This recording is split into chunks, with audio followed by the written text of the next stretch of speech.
ಎಲ್ಲರಿಗೂ ನಮಸ್ಕಾರ. ನನ್ನ ಹೆಸರು ಗಸ್ತ್ಯ ಶರ್ವ. ಇಂದು ನಾನು ಮಾತನಾಡುತ್ತಿರುವ ವಿಷಯ ನನ್ನ ಶಾಲೆ. ಶಾಲೆ ಎಂದರೆ ನಾವು ಶಿಕ್ಷಣ ಪಡೆಯುವ ಸುಂದರವಾದ ಸ್ಥಳ. ಶಾಲೆಯನ್ನು ಜ್ಞಾನದ ದೇವಾಲಯ ಎಂದು ಕರೆಯುತ್ತಾರೆ.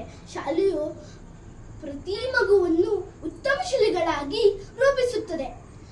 ನನ್ನ ಶಾಲೆ ಕೂಡ ತುಂಬಾ ಸುಂದರವಾಗಿದೆ. ನನ್ನ ಶಾಲೆಯಲ್ಲಿ ಒಳ್ಳೆಯ ಗುರುಗಳು ಇದ್ದಾರೆ. ಇಲ್ಲಿ ವಿಶಾಲವಾದ ಆಟದ ಮೈದಾನ, ಸುತ್ತಲೂ ಗಿಡ ಮರಗಳು, ತಂಪಾದ ಗಾಳಿ, ಪರಿಸರ, ಗ್ರಂಥಾಲಯ, ತರಗತಿ ಕೋಣೆಗಳು ಇವೆ.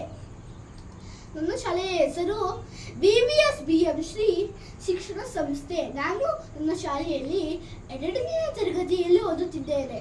ನಮ್ಮ ಗುರುಗಳು ತುಂಬಾ ಚೆನ್ನಾಗಿ ಪಾಠ ಮಾಡುತ್ತಾರೆ ಮತ್ತು ಪ್ರೀತಿಯಿಂದ ಮಾತನಾಡಿಸುತ್ತಾರೆ. ನನಗೆ ಎಲ್ಲ ಗುರುಗಳು ಅಂದರೆ ಅಚ್ಚುಮೆಚ್ಚು. ಪ್ರತಿದಿನ ಹೊಸ ಹೊಸ ವಿಷಯ ನಮ್ಮ ಶಾಲೆಯಲ್ಲಿ ಕಲಿಯುತ್ತಿದ್ದೇನೆ. ಪುಸ್ತಕವಿದ್ಯೆ ಮಾತ್ರ ಅಲ್ಲದೆ ಕ್ರೀಡೆ, ಹಾಡು, ನೃತ್ಯ, ಸ್ಪರ್ಧೆ, ಈ ಅನೇಕ ಚಟುವಟಿಕೆಗಳು ನಮ್ಮ ಶಾಲೆಯಲ್ಲಿದೆ. ಶಾಲೆಯಲ್ಲಿ ಸ್ನೇಹಿತರು ಮತ್ತು ಸಹಪಾಠಿಗಳು ಸಿಗುತ್ತಾರೆ. ಶಾಲೆಯು ನಮಗೆ ಜೀವನದ ಮೌಲ್ಯಗಳನ್ನು ಕಲಿಸುತ್ತದೆ. ಈ ರೀತಿಯಾಗಿ ಎಲ್ಲ ಮಕ್ಕಳಿಗೂ ಉತ್ತಮ ಜ್ಞಾನದೊಂದಿಗೆ ಸರ್ವತೋಮುಖ ಬೆಳವಣಿಗೆ ನೀಡುವ ಶಾಲೆ ನನ್ನ ಶಾಲೆಯಾಗಿದೆ. ನನ್ನ ಶಾಲೆ ನನ್ನ ಹೆಮ್ಮೆ, ನನ್ನ ಗುರುಗಳೇ ನನ್ನ ಪ್ರೇರಣೆ. ಧನ್ಯವಾದಗಳು.